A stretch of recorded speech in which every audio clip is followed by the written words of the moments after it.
अभी जो अफसोसनाक वाक़या पेश आया जिसमें गैर मुल्की ख़वातीन के साथ रेप केस है, हरासगी का केस है, जिसकी वजह से बहुत ज़्यादा सोशल मीडिया पर भी और मीडिया पर भी जो है वो बहुत ज़्यादा हाइलाइट्स हुआ है ये मामला, जिसमें मुबैना तौर पर कहा जा रहा है कि बहुत बड़ी शख्सियात हैं जो कि जिनके ख़ानदान वाले इसमें मुलव्वस हैं। बट साहब, ये कौन-सी शख्सियात है, चाहे वो बहुत ही बड़ी शख्सियात भी हो जाएँ, लेकिन मरियम नवाज़ का एक ही रूल है, ज़ीरो टॉलरेंस ऑन हैरासमेंट।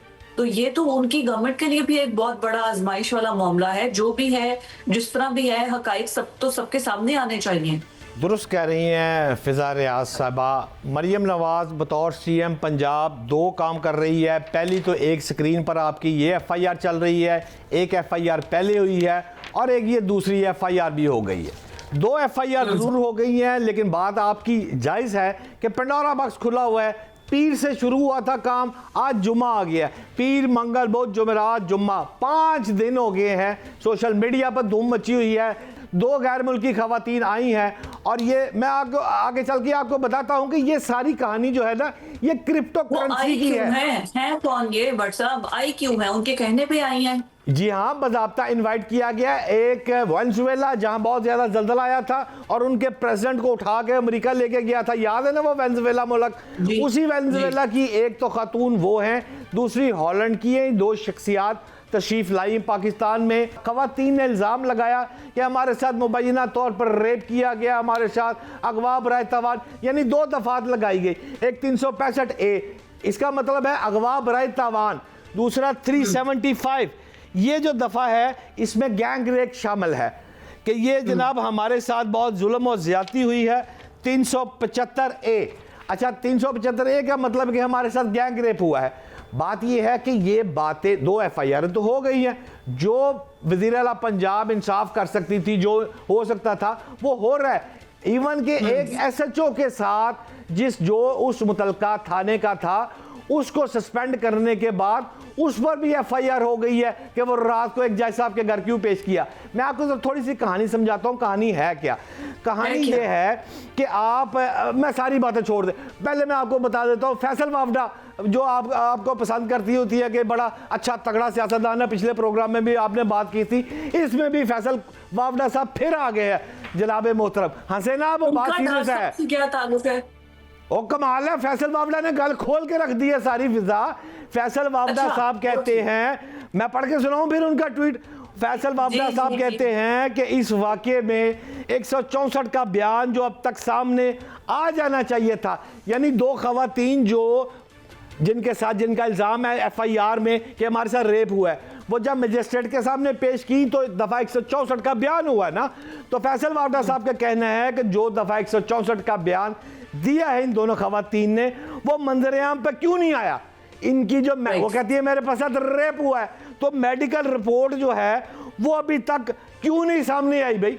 लेकिन ये फैसल वावडा साहब ने इल्ज़ाम, और आपको पता है ना फिर फैसल वावडा कौन है, बताइए ना कौन है वो। जी सबको पता है। सबको क्या पता है? आपको पसंदीदा जो सियासतदान है आप कहती होती है बड़ा दबांग है भाई। खबरें बहुत एक्यूरेट होती हैं। मैं तो कहती हूँ कि वो सियासतदान, वो तो सेनेटर हैं, वो तो खुद को कोई सियासतदान कहते ही नहीं है, लेकिन वो ये कहते हैं उनके पास जो खबरें होती हैं वो एक्यूरेट होती हैं। तो लेट्स सी इस्तीफा आता है या नहीं आता। लेकिन भट्ट साहब इस्तीफे को छोड़े, अभी मुझे ये बताए कि ये खवातीन क्या उन्होंने खुद इनवाइट किया था, किस तरह आई, क्या मसला? मुझे तो था कोई पैसों का लेन देन है। इन खवातीन ने जो है फिर कहा कि हम पैसे अपनी फैमिली से मंगवा लेते हैं, कोई पैसे यहाँ से वहां भेजने थे, कहीं ये वो अयान अली टाइप काम ही कर रही थी जो वो जरदारी साहब के लिए करती थी, कोई ये वाला काम चल रहा था। देखें फिजा, जो मेरी ये तो मैंने ही सेड शी सेड वाली बात की है ना आपको, जो फैसल ने कहा मैंने वो बताया, जो पुलिस की 2 एफआईआर है वो बताई। मैं भी एक छोटा सा क्राइम रिपोर्टर हूँ, मेरी अपनी भी इन्वेस्टिगेशन जो मैंने की है, मेरे ख्याल के मुताबिक मोहम्मद रजा डार, भाई डार तो वैसे सजाद डार मेरा भी रिश्तेदार है, वो भी हो सकता है, लेकिन वो इल्ज़ाम ये है कि ये मोहम्मद रजा डार जो है ये इनकी कोई बेटी का बेटा है, भरा दा पुत्र, ठीक है ना। लेकिन सवाल ये है कि ये रजा डार साहब को कोर्ट में पेश किया गया, हथकड़ी लगाई गई है। लेकिन सवाल ये है जो आपका सवाल था कि वो आए क्यों, उसका जवाब ये है इनको इनवाइट किया गया, इनके वीज़े लगवाए गए, इनको लाहौर, इस्लामाबाद, मरी, शरीदी, सैलर सुल्ला कराइया गई, जान लग्या क्या भाजन पैसे 200 कितने जे, केड़े पैसे, उसने कहा जो क्रिप्टो करेंसी के पैसे हमने आपके पास लगाए थे, मैं आपको थोड़ा सा ये बता दूं, मेरी इंफॉर्मेशन, मेरी इन्वेस्टिगेशन के मुताबिक कुछ पैसों का धंधा हुआ। ये रेप शेप, गवाह बराए तवान, ये तो माजरत के साथ मैं इससे डिसएग्री, ये फ्रॉड सा लग रहा है मुझे। May be may I wrong, लेकिन मुझे लग रहा है। लेकिन असल कहानी जो मैं आपको देना चाह रहा हूँ वो सिर्फ एक है कि इस लड़के ने, जो करीबी रिश्तेदार बताया जाता है, अपने 4 साथियों के साथ पैसे इन्वेस्ट किए क्रिप्टो करेंसी में। ये लड़कियां बाहर किसी कंपनी में काम करती हैं और क्रिप्टो करेंसी के साथ मुंसलिक है। अच्छा, जब मिसाल के तौर पर मैं आपको आगाह कर देता हूँ, सादा सा बंदा हो ना, आप तो डॉलर्स में बात करती है ना, मैं पंजाबी में बात करता हूँ। भाई मैं 500 रुपये लाए क्रिप्टो करेंसी, इन लड़कियों ने मुझे 2000 रुपया वापस भेज दिया। जब 2000 वापस भेज दिया तो 500 मेरा वापस भी आ गया, मेरे पास हो गया 2500 रुपये। अब 2500 रुपये की मेरी लग गई दिहाड़ी, 500 मेरा वापस आ गया, 2 इन्वेस्ट कर दिए। ऐसे ही होता है, लग गई ना। अब जब लग गई तो वो 2500 के बाद मैंने कर दिया 10,000 इन्वेस्ट। इन दोनों लड़कियों ने 10,000 मेरा कर लिया कुड़ूम। अब मुझे रंज था कि ये मेरे 10,000 रुपया को खा गया, ईडा खाला ही दा वाड़ा। हूँ मैं हॉलैंड या वेनेजुएला जा तो सकता नहीं। फिर मैंने उनको इनवाइट किया। इनवाइट करने के बाद फिर मैंने जब कहा कि जी मेरे से जो ज़्यादती की है वो दो।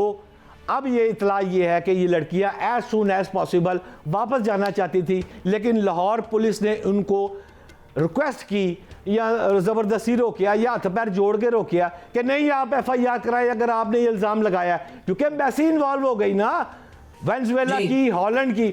और जो लड़कियों का बाप है उसने 15 पे कॉल, वो भी ऑन रिकॉर्ड है। अब FIR तो देनी पड़ेगी, FIR क्योंकि दे दी। लेकिन अब आखिरी बात यह है कि मेरी इत्तलात के मुताबिक FIR हो गई, मुलाजा हो गया, रिमांड हो गया। ये सारा पैसा जो है, वो सारा रोला जो है वो सिर्फ पैसों का है। पैसों का उन्होंने मतलब वो ये है कि वो इन्वेस्ट किए और इन्वेस्टमेंट के पैसे वापस नहीं मिले, और उसके बाद हाँ, ये क्रिप्टो करेंसी का मामला सारा, ये कोई रेट शेप वाला मामला नहीं है फिजा। और ये वो जो खवातीन है दोनों, वो जा रही हैं अपने मुल्कों को वापस। मेरा ख्याल है जब तक आपका प्रोग्राम चल रहा है शायद इसी दौरान वो निकल गई होंगी पाकिस्तान से। वो पाकिस्तान, बाय बाय टाटा पाकिस्तान। बिल्कुल ठीक हो गया भट्ट साहब। और एट द एंड इवेंचुअली ये मुल्क की भी बदनामी है जो कुछ हुआ है, मतलब जिस भी तरीके से उन्होंने जो इल्जाम लगाए वो सही है गलत है जैसे भी है, एम्बेसीज इन्वॉल्व हुई है, तो ये मुल्क के लिए बदनामी है। लेकिन इसकी थोड़ी इन्वेस्टिगेशन होनी चाहिए, और अगर वाकई पैसों का मामला है तो फिर इसको उस तरीके से हाईलाइट करना चाहिए, और ये इससे पाकिस्तान के इमेज को खराब नहीं करना चाहिए। व्यूअर्स, आज के प्रोग्राम से इतना ही। अल्लाह हाफिज।